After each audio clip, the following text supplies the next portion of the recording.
আজকে এলাম এখানে, আপনারা সবাই জানেন যে পূর্ববাড়ির পুকুর অনেক দিন ধরে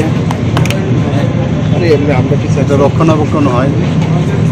তো আমরা ডিসিশন নিলাম, আমি বলেছিলাম আমাদের মেয়র সাহেবকে যে এটাকে যেভাবেই হোক আমরা অন্যান্য যেসব পুকুরগুলো আছে যেভাবে আমরা পুনরুদ্ধার করেছি এটাকে করা উচিত। প্রথমে হয়তো বা এখানকার যারা আমার বিধানসভাতেই পড়ে তো অনেকে এতদিন ধরে অভ্যেস হয়ে গেছিল যে এইভাবেই বুঝি জীবন, কিন্তু আমরা জানি যখন পুকুরটা আবার পুনরুদ্ধার যেহেতু হচ্ছে তাতে করে এখানকার যারা বাসিন্দারা আছেন তাদের জন্য কিন্তু একটা পরিবেশ হবে।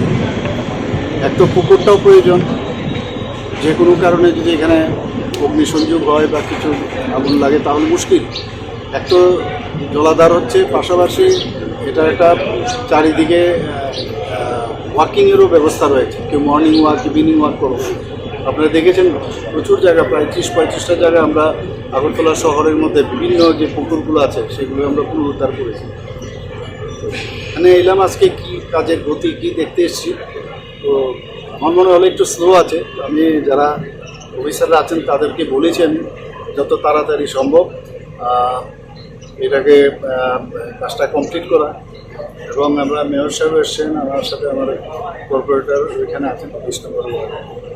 তো এখানে আরও কয়েকটা জিনিস আমার কাছে যেটা আসে খবর আছে, এখানে ড্রাগসেরও ব্যবসা হয়। আমি এসডিবিকে বলেছি আজকের তারিখ থেকে কোনো ড্রাগস এখানে ব্যবসার জন্য না করে দিই, কাউকে ছাড়া হবে না কোনো অবস্থায়, এটা হতে দেবো না কোনো অবস্থায়।